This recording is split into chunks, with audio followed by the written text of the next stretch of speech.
Bonsoir à tous, j'espère que vous allez bien et bienvenue dans le nouvel épisode de cette review. Nous parlons donc du SmackDown du 29 mai 2020. Et je suis bel et bien en compagnie des excellents L'Ange Bleu et Kevin Payne. Bonsoir à vous. Bonsoir à tous. Bonsoir à tous. On est parti pour cette review et ça commence très très mal pour SmackDown avec quelque chose, ça faisait longtemps qu'on n'avait pas vu ça. Comme quoi, des fois, ce genre de choses peut revenir. On voit tout simplement René Young qui est en train de nous parler en étant un petit peu inquiète. On voit Elias qui est en train de se faire prise en charge par l'assistance, on va dire, médicale de la WWE. Et du coup, il y a l'ambulance qui arrive. On est en train de se dire, mais qu'est-ce qui se passe? On voit du coup les policiers de la WWE qui arrivent, qui commencent à fouiller la voiture qui a malheureusement accidentellement attaqué euh, Elias. Et ils fouillent dans la voiture et il y a un papier blanc qui tombe. Ils lisent ce papier et c'était marqué Jeff Hardy. Du coup, les policiers vont justement chercher partout à travers l'arène du Performance Center, enfin tout autour. Jeff Hardy, ils le trouvent, ils arrivent à le trouver, pas très loin. Et du coup, Jeff Hardy est arrêté. Jeff Hardy est arrêté, comme quoi les vieux démons de Jeff Hardy le poursuivent jusqu'à aujourd'hui. Vous savez, il y a quelques années, Jeff Hardy avait justement été arrêté pour alcoolémie, parce qu'il était alcoolique à l'époque. Et Jeff Hardy buvait beaucoup. Et justement, comme quoi les vieux démons peuvent revenir plus tard. Du coup, bah, Jeff Hardy a été arrêté par la police pendant tout le show, quasiment. Ouais. Et bah, problème pour Jeff Hardy, car Jeff Hardy devait affronter Daniel Bryan, il me semble, pour C'est ça. savoir qui affronterait soit Styles, soit Elias en finale. Sauf que finalement, ils ont dû faire autrement. Du coup, il y avait un rassemblement de catcheurs. On a pu revoir des gens comme Jey Uso, Baron Corbin. On va pas tout citer, mais voilà, on avait pas mal de personnes. Et du coup, l'un des promoteurs spéciaux de la WWE a vu avec Daniel Bryan et tout le monde pour organiser une Battle Royale, tout simplement, pour avoir un nom, quelqu'un qui va représenter ces derniers matchs. Et c'est tombé tout droit sur, attention, qui a gagné cette Battle Royale? Kevin, je te laisse le nom. Alors, c'était Sheamus. C'est The Celtic Warrior, The Great White, Sheamus, qui a affronté tout le monde. Il a tabassé tout le monde. Corbin qui a quand même éliminé plus de 4 personnes. Jey Uso qui lui plante un super kick magistral dans la mâchoire pour l'éliminer. Jey Uso qui se retrouve en finale contre Sheamus. Battle finale très très courte, mais assez sympathique, avec un final assez brutal.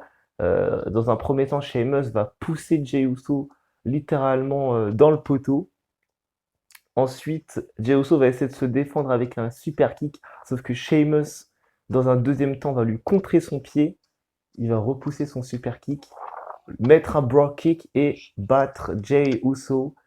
Malheureusement pour lui, Sheamus du coup a réussi son match. Sheamus euh, affrontera donc AJ Styles la semaine prochaine, il me semble, ou dans 2 semaines. J'ai entendu 2 weeks personnellement, mais Dans 2 semaines. ouais, c'était ça. Donc in 2 weeks, j'avais bien raison. Et du coup, dans 2 semaines, AJ Styles contre Sheamus. Et le gagnant deviendra le nouveau champion intercontinental de l'histoire. Cool, cool, j'aime bien le match. En plus, c'est plutôt original. Ça fait longtemps qu'on n'a pas eu de match de championnat pour les deux, que ça soit AJ ou que ça soit Sheamus. Les deux, ça fait très longtemps qu'on les a pas vus avec des Comment ça, opportunités. AJ ou Sheamus, tu dis une connerie. Quoi? Ouais, non, c'est pas de Sheamus, il a eu un match contre Daniel Bryan. Oui, oui, pardon. Oui, Daniel, ouais. Mais en fait, le truc, c'est quoi? C'est que AJ, pour moi, du coup, ben, vu qu'il est quand même dans le spot, du coup, je me suis un petit peu emmêlé les pinceaux. Mais du Ouais. coup, Daniel contre Sheamus, c'est ça? C'est Non, ça, la contre même AJ. soirée. Hein? Ouais, dans la même soirée. Bryan contre Sheamus, la même soirée. Ok, C'est vrai. ok, ok. Pour déterminer celui qui affrontera AJ Styles en finale. Pour Oui, devenir champion de du coup, champion de on va en parler, les amis.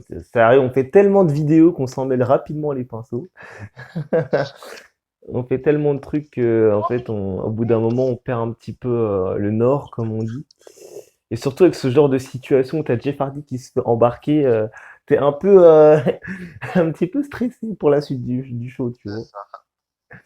Euh, du coup, euh, du coup, on continue avec cette nouvelle. Donc, on voit un Jeff Hardy triste qui repart avec la police. On voit Sheamus gagnant de cette Battle Royale.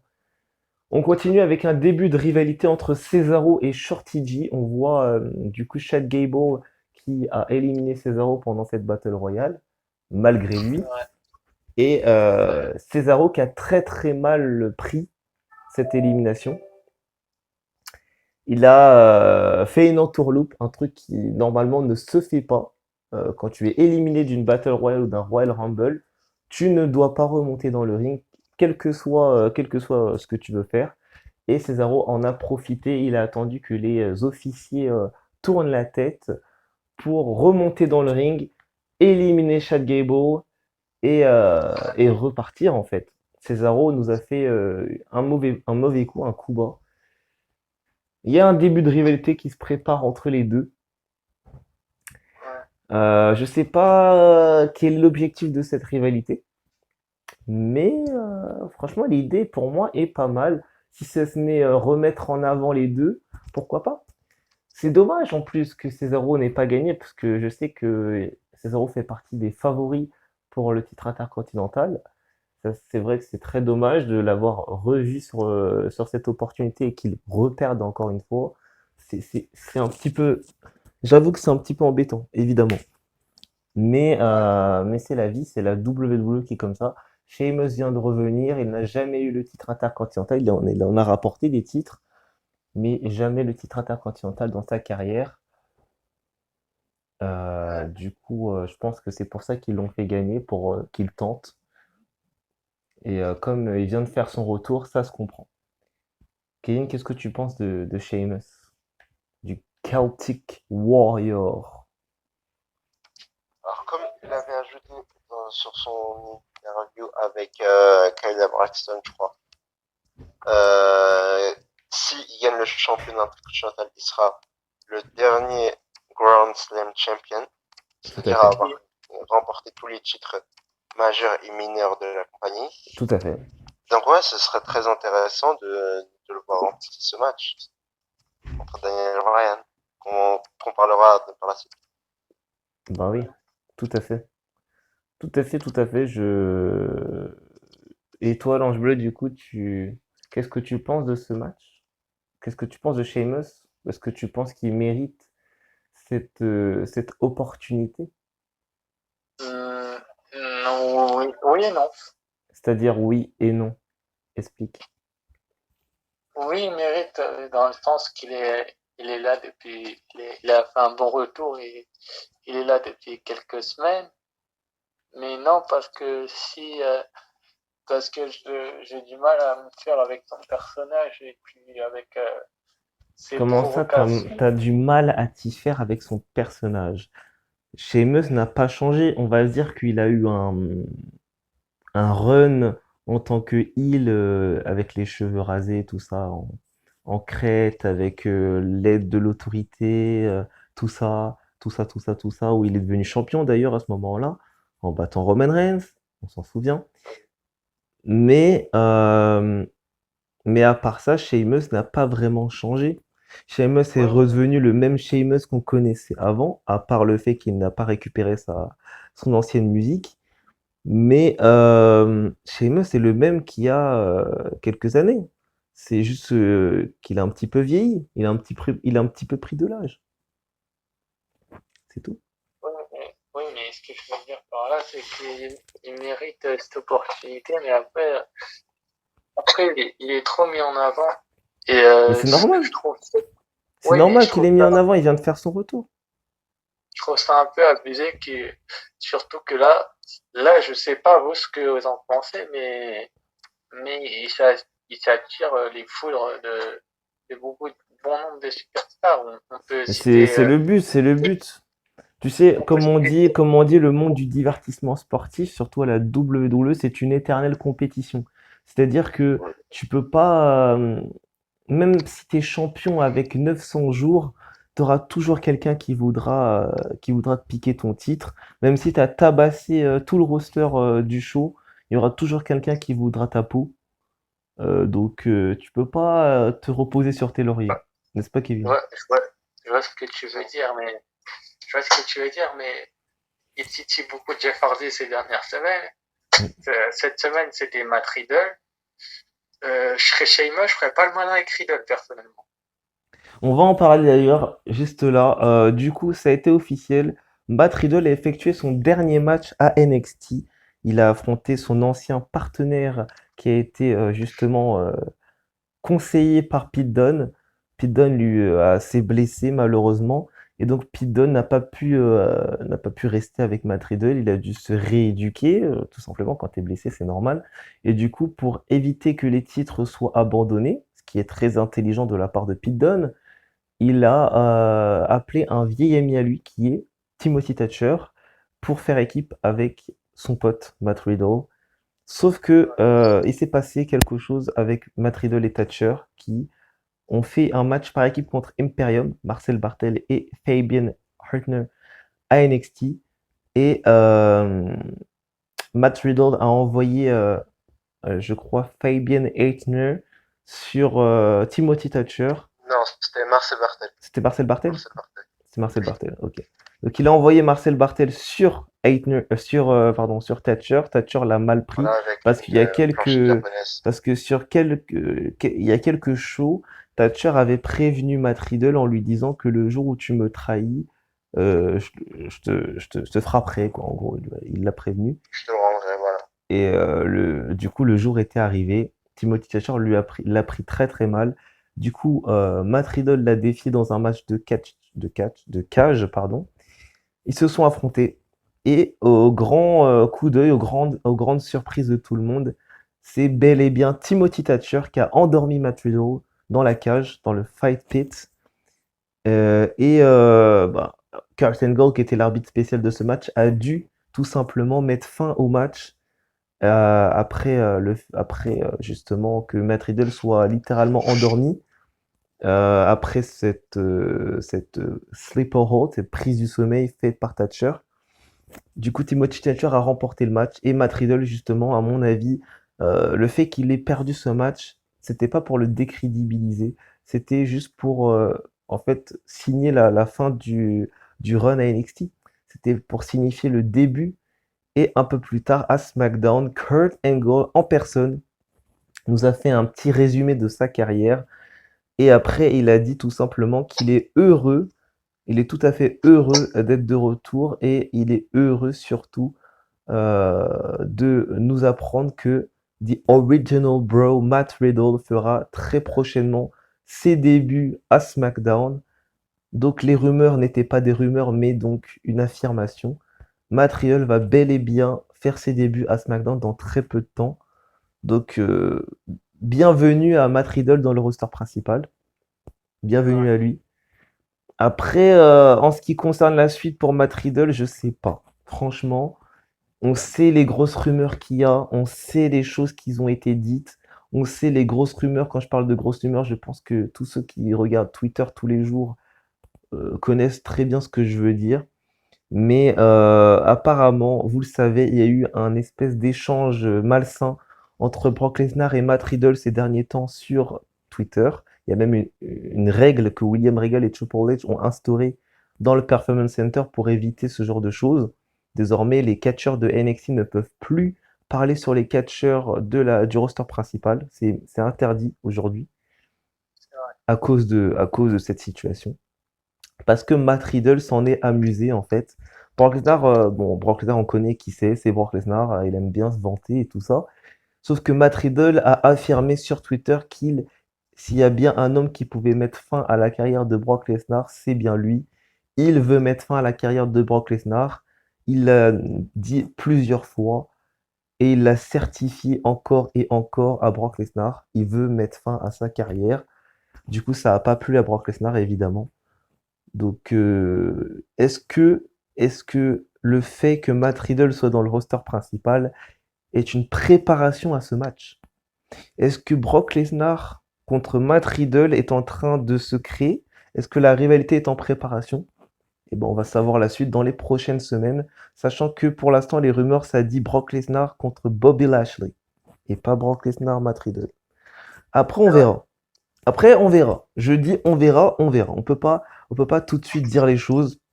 Pour l'instant, on verra. Matt Riddle fait à peine ses débuts dans le roster principal. On va le laisser se créer un chemin, parce qu'évidemment, il va casser la gueule de quelques jobbers, comme chaque début. Et après, on verra. On verra. Matt Hardy a réagi à la storyline de son frère Jeff, apparemment, Oui. et il a dit qu'il était, pour le rappeler, heureux de travailler à la All Elite Wrestling pour Tony Khan le mercredi. C'est tout ce Oui. qu'il a dit.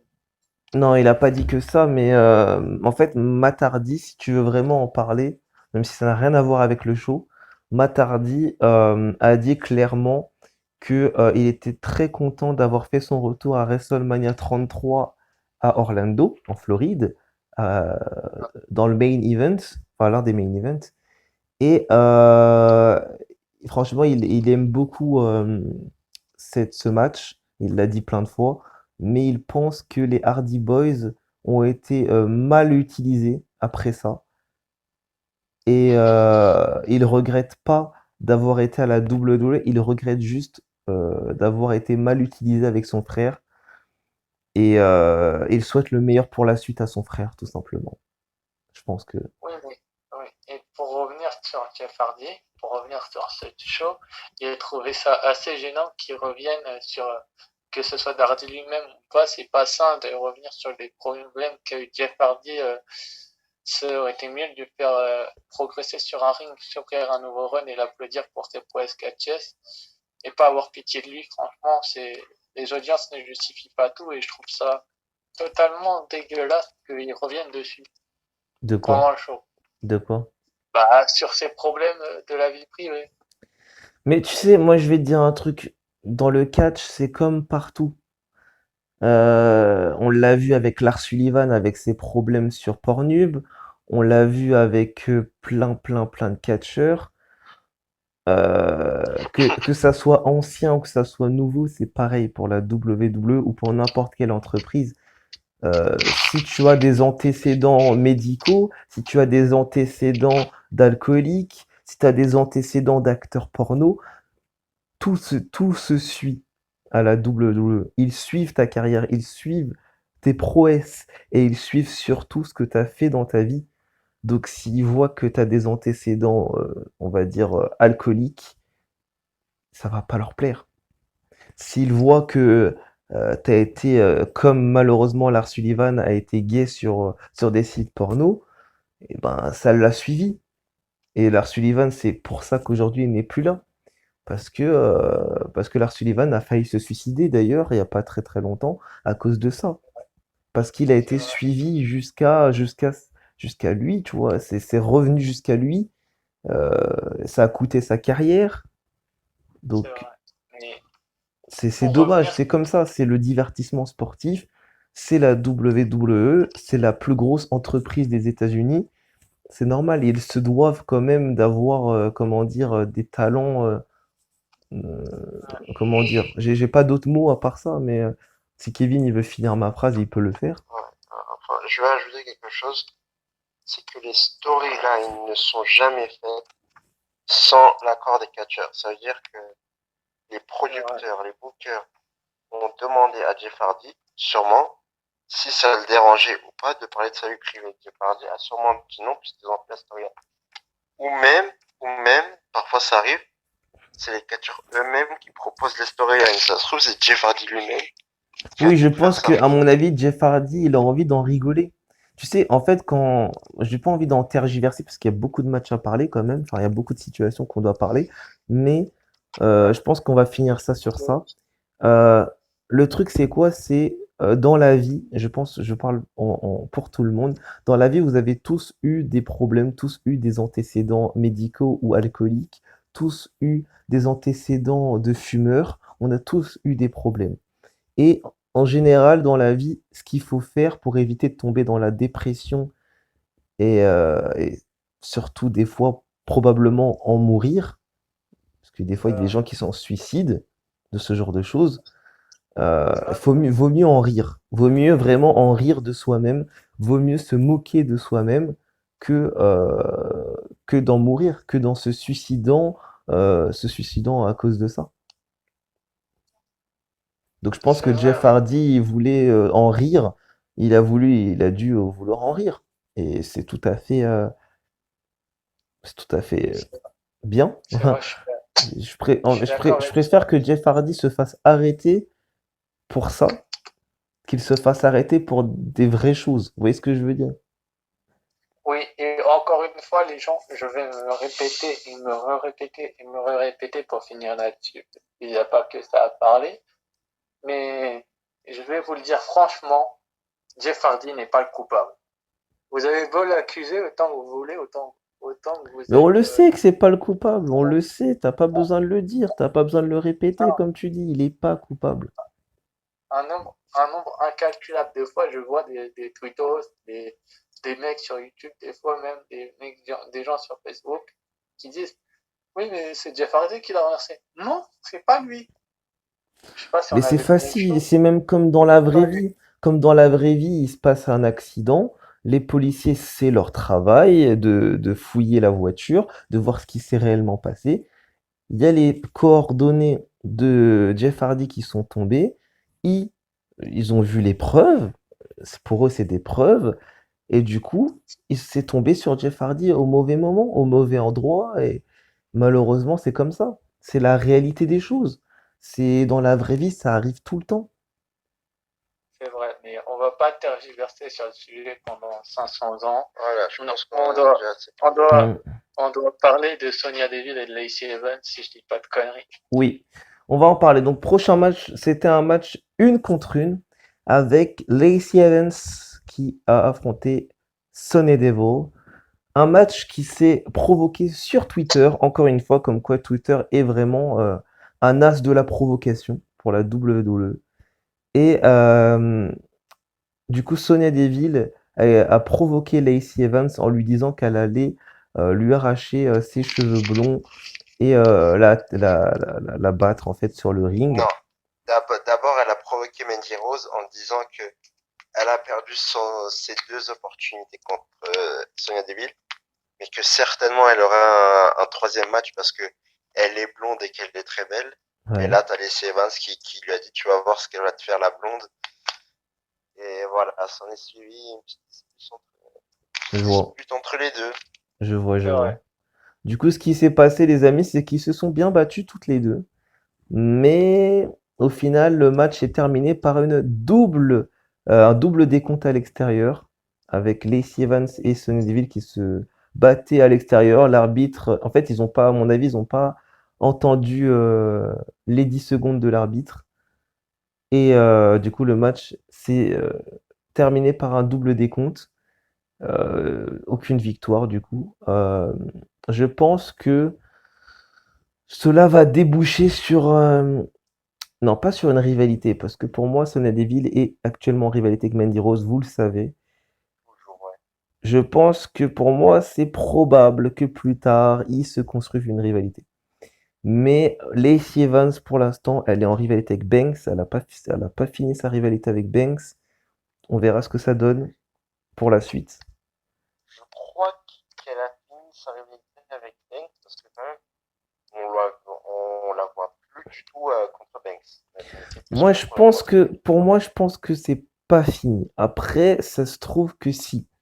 Mais Pour moi, c'était pour un show. Je pense que c'était pour un show. je pense que c'est pour un show. Voilà. Je pense que c'était juste pour un show.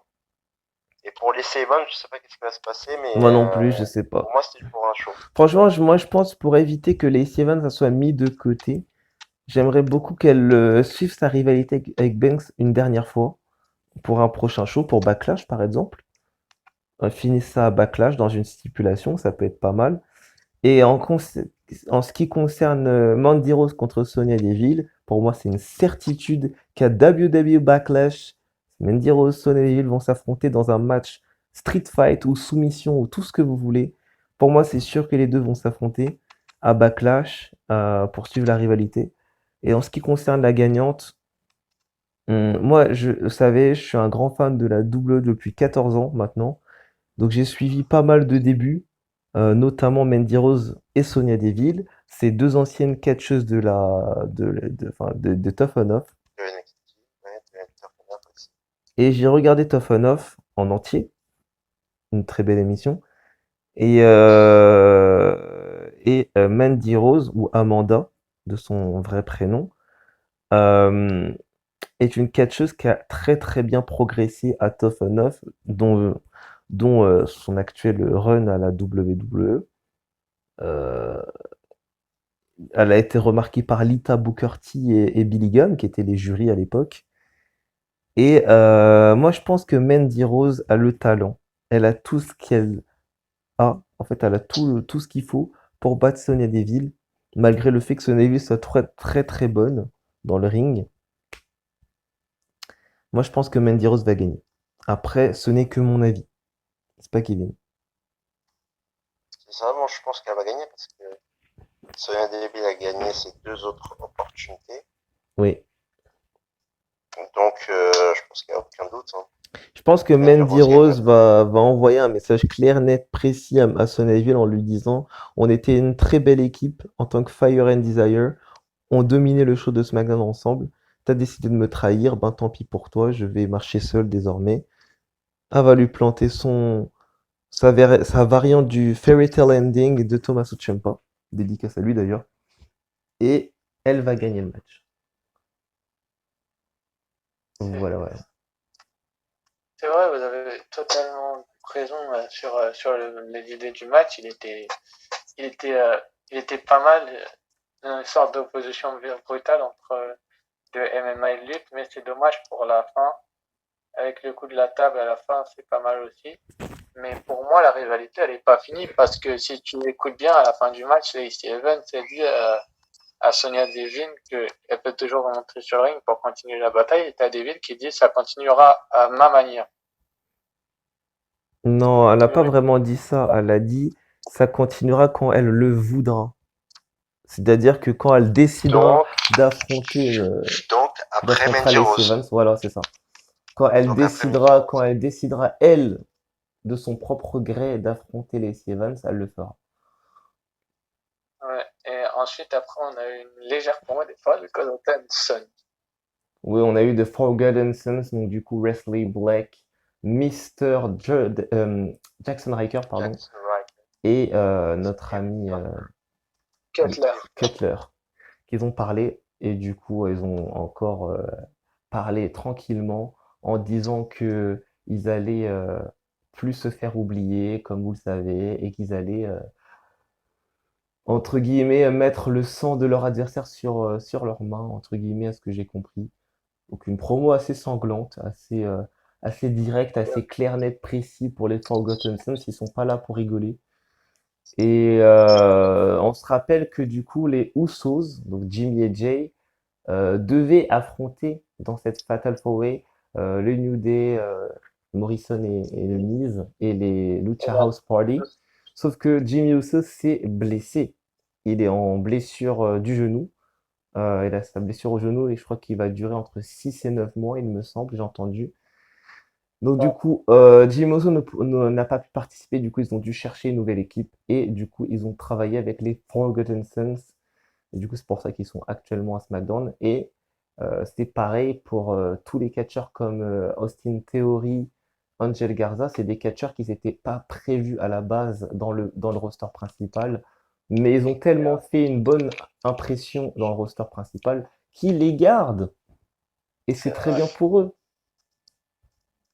Ensuite, on a eu le moment de Bliss avec les champions par équipe, les New Day. On a eu, ouais, tout On à a eu fait. un sommet des champions par On équipe. a eu du coup ouais, le summit du Moment of Bliss avec Nikki Cross et Alexa Bliss. Et pas que pas que Alexa Bliss, je veux dire, avec Nikki Cross. Et ils ont interviewé le New Day, les champions par équipe, les 8-time WWE Champions.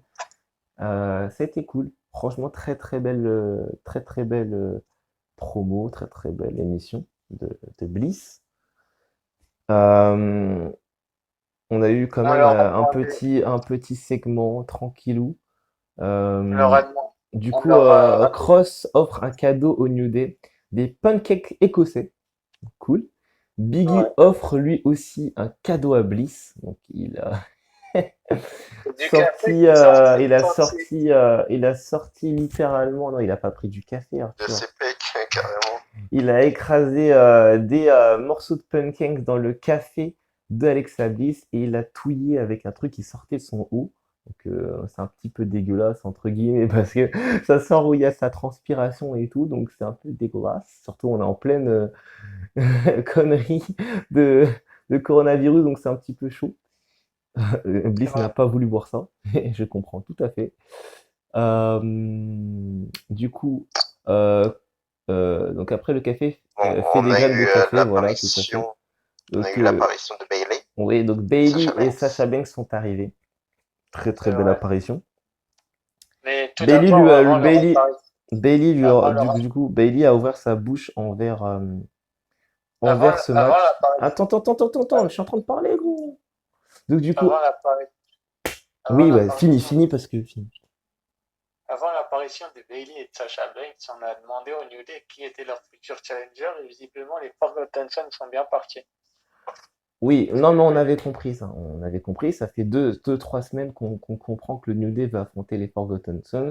C'est pas une nouvelle. Tout le monde le sait que Ouais, le New Day va affronter les Forgotten Sons. On s'en fout de ça. Le plus important, c'est l'histoire de Bliss, Nikki Cross et The Boss and Hug Connection. Du coup, Bailey et Sasha Banks arrivent et Bailey commence à parler de choses sérieuses avec Bliss en lui disant que les titres qu'ils ont actuellement sur les reins, ouais, sur les côtes, entre guillemets, elle les a, elle, Bailey et Sasha Banks, en tant que The Boss and Hug Connection, si ces titres sont actuellement sur leurs reins, si ces titres existent, c'est grâce à eux. Si ces titres sont actuellement inventés par la WWE, c'est grâce à eux. C'est eux qui les a amenés au meilleur. C'est eux qui sont devenus les toutes premières championnes par équipe de l'histoire. Et on s'en souvient, c'était à Elimination Chamber. C'était cool. Après, on voit Sasha Banks qui parle avec Alexa Bliss. D'ailleurs, Sasha Banks a fait fermer la bouche de Bliss. Et C'est vrai. ensuite, Bliss l'a très mal pris.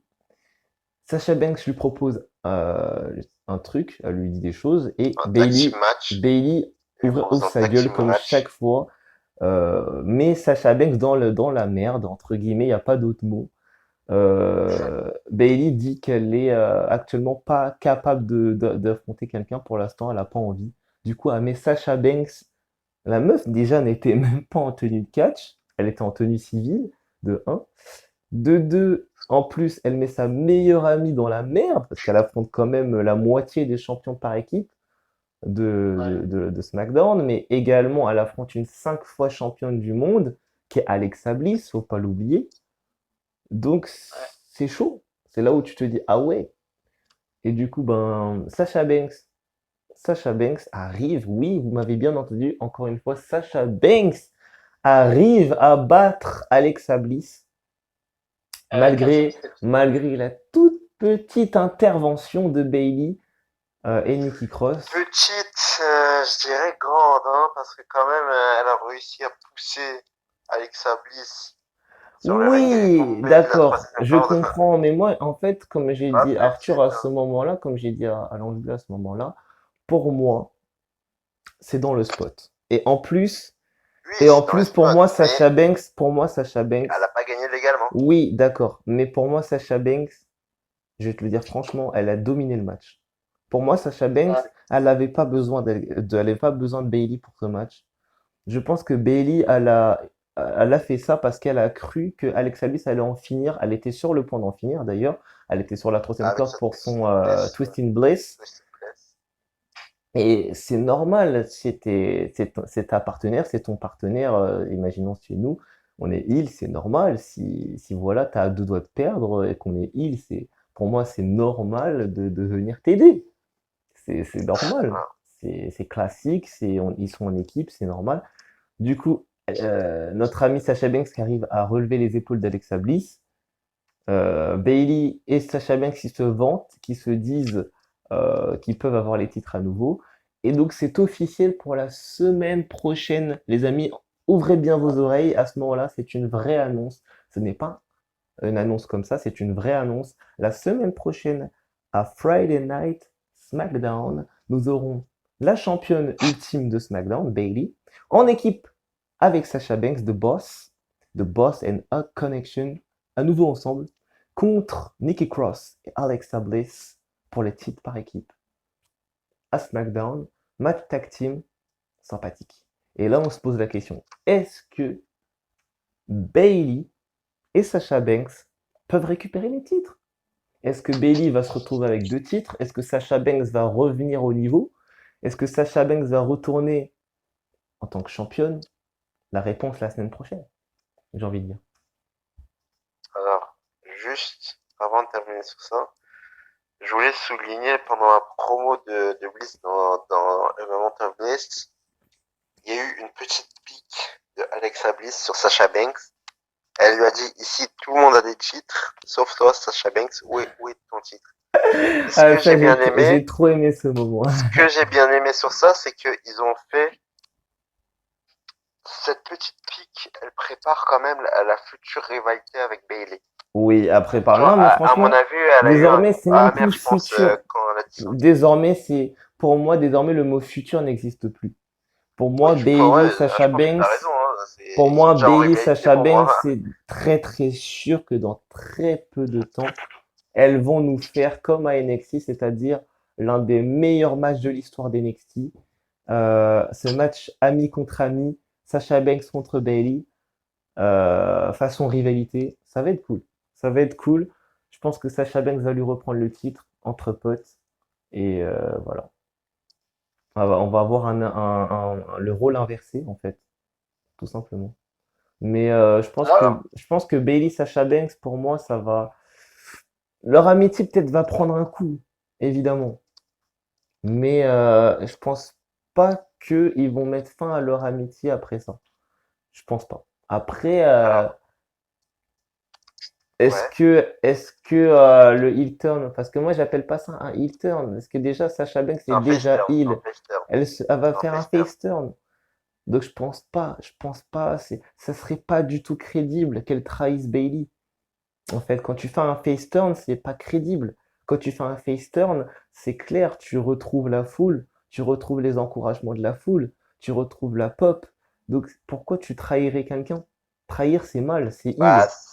non, mais non, c'est pas il si la personne que tu trahis, elle te maltraite, elle te rabaisse Oui, et que d'accord. tu lui sers d'esclave, on va dire. Oui, C'est pas d'accord. il Là, je suis du tout, d'accord là. avec toi. C'est face. Oui, je suis d'accord C'est avec face, toi. là. Je suis d'accord avec toi. Après, faut voir comment ça se construit. Ça Et dépend, d'ailleurs, en fait, il y a eu plein de, ça dépend la manière où il a il y a construit eu ça. plein de face turns comme ça.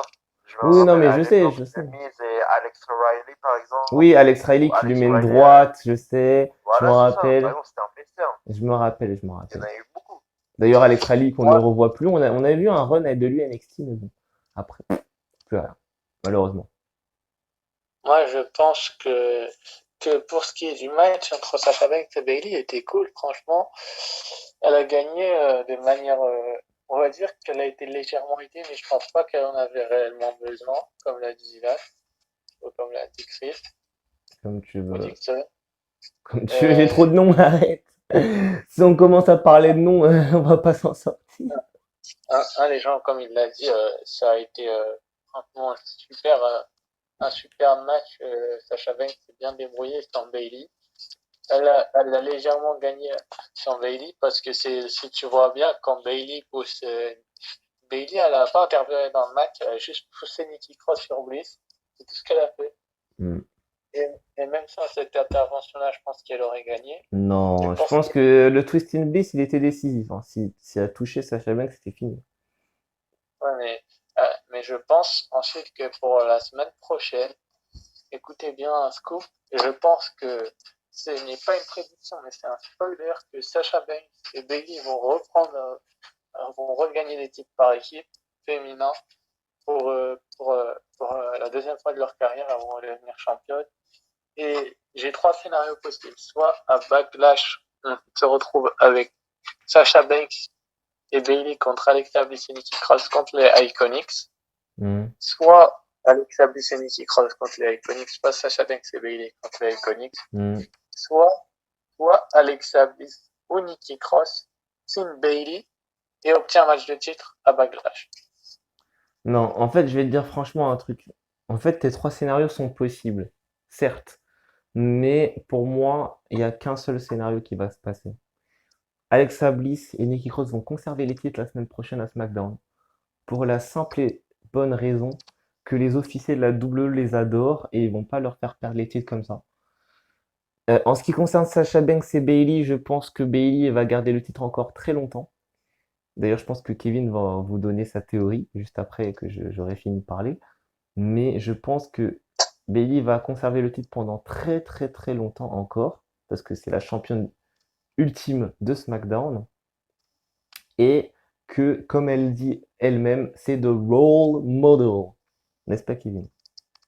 C'est ça. Oui, mais si on regarde les récents matchs par équipe entre ces deux équipes-là, le dernier match entre ces deux équipes, c'était Sasha Banks et Bailey qui l'ont gagné. Pour Mais, moi, mais ça, vraiment, on sait, c'est Elimination Chamber, toutes les équipes, nanana. Bailey et Sasha Banks qui deviennent les toutes premières championnes par équipe féminine de l'histoire. On sait l'histoire, on sait ce qui s'est passé. Mais Alexa Bliss et Nikki Cross ne vont pas perdre leur titre. Pourquoi? Parce qu'elles sont championnes depuis pas longtemps. Enfin, pas longtemps, je me comprends quand je dis ça. Et que les officiers de la WWE, Vince McMahon en personne, je vais citer des noms, Vince McMahon adore Alexa Bliss et Nikki Cross. Et il va pas les faire perdre pour donner les titres encore à Bailey, pour encore plus donner de l'importance à Bailey. Tu vois ce que je veux on dire? sait Déjà, pas. déjà qu'elle domine On déjà le show. Alors si en plus elle devient championne de SmackDown par équipe, ça veut dire qu'elle dominerait totalement le show. Ok. Ça veut dire qu'elle serait la championne ultime en fait chez les femmes. C'est-à-dire qu'il y aura plus sait pas. personne capable de battre Bailey. On sait pas, on verra la semaine Et en plus, prochaine. ça serait Moi, inutile. Ça serait inutile parce que si en plus il prépare une rivalité avec Sasha Banks, ça serait inutile, ça serait du gâchis. Parce que si on imagine les choses, Sasha Banks, Bailey gagne les titres. Ok, c'est content, double championne, tout ça, blablabla. Sasha Banks trahit Bailey pour faire son face turn. Et les titres, on en fait quoi? On refait une Battle Royale derrière? Ouais, ben cool. Ah non. Non, Le c'est truc, c'est c'est qu'elle pourrait inutile. justement Sasha Banks peut trahir Bailey en plein match et perdre les titres comme ça. Oui, Comme bah ça ouais, peut hein, arriver c'est entre justement ce que j'allais dire Seth après. Rollins et Braun Strowman. Oui, c'est justement ce Rollins que et j'allais Braun dire. C'est Strowman, justement ce que j'allais dire. J'allais dire que franchement, s'il y a un mois, s'ils font ça, pour moi, c'est ce qui va se passer. C'est que Sasha Banks va trahir Bayley à ce moment-là, justement pour que, justement pour que Bliss et Cross ou les Iconics récupèrent les titres. Et justement, Bayley est une vraie raison de rager, est une vraie raison de se dire, attends, mais là, non seulement tu me trahis en tant que pote, mais en plus tu nous fais perdre les titres. c'est vrai. Mais on verra le résultat la semaine prochaine. Je donnerai mon pronostic dans la preview, mais c'est bien parti pour que ça soit Sacha et Bailey, et je pense pas que ça changera. Mais on verra dans la preview. On verra. On verra. On continue avec l'avant-dernier main event, l'avant-dernier match de cette soirée avec ce fameux Shorty G contre Cesaro. Match très sympathique, pardon.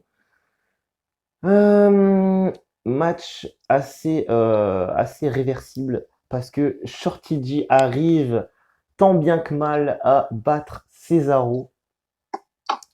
Cesaro qui est choqué parce que Shorty J a réussi à le battre. Du coup, c'est pour ça que je vous dis que la rivalité est en train de s'intensifier entre les deux. Moi, je pense que Cesaro va pas tarder à retourner dans les meilleurs matchs possibles, dans des matchs de titre. Je pense que Cesaro avec Gable, ça peut faire une bonne rivalité. Je pense qu'à la fin, ils vont faire gagner Cesaro pour essayer de le remettre au niveau. D'ailleurs, pour SmackDown, je n'ai pas vu, enfin, on n'a pas vu, je pense que le monde, elle est d'accord, on n'a pas vu le hacker. On ne sait pas ce qui s'est passé. Je pense que ils sont en train de nous faire patienter. Je pense qu'ils sont en train de nous faire patienter pour éviter qu'on commence, que je sais qu'il y a beaucoup de chaînes YouTube, beaucoup de gens qui sont en train de faire des recherches très précises sur le hacker. Il y a déjà pas mal de personnes qui ont trouvé des choses assez concrètes, des enregistrements de Gable par exemple, des enregistrements de certaines personnes, la phrase anciennement dite par CM Punk. Il y a beaucoup d'informations qui ont été dites ces derniers temps sur le hacker. Beaucoup de gens qui sont en train de se poser la question, est-ce que c'est pas Jelly, est-ce que c'est pas Punk, est-ce que c'est pas Gable, est-ce que c'est pas Ali? Plein de suppositions. Maintenant, moi, pour vraiment vite fait terminer avec ça, pour passer au main event, pour moi, c'est possible que ça soit le couple. Déjà, on est en train de se diriger vers une affirmation. Parce que vous le savez, on était vers WrestleMania 36, il y a de cela quelques mois, et Vince McMahon voulait nous faire plaisir. Vince McMahon avait vraiment l'intention de nous faire plaisir, pour une fois. Et Vince McMahon voulait ramener la Nexus. Oui, vous m'avez bien entendu, Vince McMahon voulait ramener la Nexus à la WWE. Ce qui veut dire que Vince McMahon avait contacté les membres de la Nexus, c'est-à-dire Heath Slater, Curtis Axel, Ted Ryback, Bray Wyatt, Wade Barrett, CM Punk lui-même et plein d'autres. Il les avait contactés pour un retour, visiblement un retour confirmé parce que il voulait, tout le monde voulait apparemment, sauf que ça s'est pas fait à cause à cause des fans, enfin à cause du coronavirus surtout, à cause du fait qu'il y avait plus de fans et surtout à cause du coronavirus. Donc on est passé à ça du retour de la Nexus, les amis. Je ne sais pas si vous imaginez un peu le délire, mais on a failli avoir un retour triomphant pour le monde de la Nexus. Et dommage, j'ai envie de dire dommage. J'ai envie de dire c'est dommage, parce qu'on aurait bien aimé revoir Heath Slater, Curtis Axel, toutes ces petites personnes qui n'existent plus désormais à la WWE, on les voit plus. La dernière fois qu'on a vu Curtis Axel, c'était en 2017. Vous imaginez le délire ou pas? Les gars, vous imaginez? Non, c'était pas 2017. On l'a vu 2018? beaucoup. Non, mais je dirais même 2020. Non, peut-être 2019. Je crois. Je me rappelle Non. une fois, ils étaient intervenus pour Jobé. Ouais. Mais voilà, Oui, enfin, non, le mais je veux dire, main event, réellement dans le ring pour une vraie situation, pour moi, la dernière fois que je l'ai vu dans une vraie situation, c'était le mistourage. une vraie rivalité, c'était longtemps. C'était Je le suis d'accord avec mistourage, toi. c'était il y a 3 ans. Mais après, c'est franchement, si on parle du retour de la Nexus, si on réfléchit bien, The Fiend, il pourrait pas parce que il a son propre personnage maintenant. Oui, non, oui, mais Par oui, exemple, pour les autres, oui, je pense attends. que c'est la Pour Nexus les autres avec Barrett. personnages, Ce soit avec Barrett, tu ouais. vois, Et moi, ouais. si ils font revenir la Nexus, elle sera encore plus forte que l'ancienne. Parce que l'ancienne, on avait Déjà, elle était destructrice, Skip. alors moi, je Elle était pense que tout est en destructrice, sang. mais on avait les anciens personnages des Capture. Ouais, Et là, avec ces nouveaux personnages, ouais, qui sont des personnages encore plus forts, ouais, certains sont devenus déjà champions. ouais. Alors là, ça va faire une tuerie, mais Ouais, franchement, ils je vais vont, vous dire je franchement. pense qu'ils vont intervenir dans tous les shows Raw et NXT SmackDown. Moi, je vais vous dire franchement un truc. Vous voulez vraiment mon avis sur la Nexus? Pour moi, Vas-y, vas-y. pour moi, en vrai de vrai, la Nexus va faire son retour dans très peu de temps. Je sais pas quand, je sais pas à quel show, je sais pas à quel moment, je sais pas à quel pay-per-view. Je peux pas vous dire quand. Tout ce que je sais, c'est que tout est fait. Pour moi, tout est fait pour que CM Punk revienne. Vous voulez, je vous dise la vérité? Le hacker, c'est lui. Le hacker, c'est CM Punk. Le hacker, c'est CM Punk et AJ Lee pour moi. Parce que le mec suit la division par équipe et solo, mais il y a également un moment où il suivait les femmes. Et je pense pas que CM Punk s'intéresse au titre féminin. Donc je pense qu'il faut être logique. Je pense qu'il y a une femme aussi qui est hackeuse. Donc je pense que c'est AJ Lee. Je pense que le couple est derrière tout ça. La Nexus, je pense que c'est pour faire revenir CM Punk. Et il y a des rumeurs comme quoi Seth Rollins veut affronter CM Punk. Il l'a dit à backstage devant Punk, mais il l'a dit aussi sur Twitter et ils veulent faire ça à WrestleMania 37. C'est les rumeurs. Donc pour moi, tout est fait, tout a été créé pour que CM Punk revienne. Sachant qu'il y a 6 ans auparavant, CM Punk, rappelez-vous, était prévu pour WrestleMania 30. Il devait affronter Triple H à WrestleMania 30. Sauf que ça ne s'est pas fait parce que CM Punk a quitté la WWE et que du coup ça a laissé Triple H sans match. Du coup, ils ont dû faire un segment. C'est pour ça que Daniel Bryan a eu tout son succès à WrestleMania 30. Si CM Punk n'était pas là, enfin si, pardon, si CM Punk était là à ce moment-là, Daniel Bryan n'aurait jamais eu le succès qu'il a eu à WrestleMania 30. Tout simplement. C'est vrai. Donc Daniel Bryan peut remercier CM Punk aujourd'hui. Tout simplement. Ouais. Voilà. Pour les stratégies, Cesaro, ce que j'en ai pensé, c'est qu'il y a eu beaucoup de relapes dans le show. J'ai trouvé ça un petit peu exagéré au niveau des relapes. Après, le match, il était très bon et franchement, la fin est logique. Mais, sauf Cesaro de lui, ça va continuer la rivalité, je pense. Ouais. Et toi, qu'est-ce que t'en penses? Ok, tu veux qu'on passe à la suite ou tu veux dire un truc rapide? Alors, juste un truc rapide, tu disais que justement il y avait trop de relais, mais pour moi c'était volontaire parce que Cesaro voulait en finir avec le match.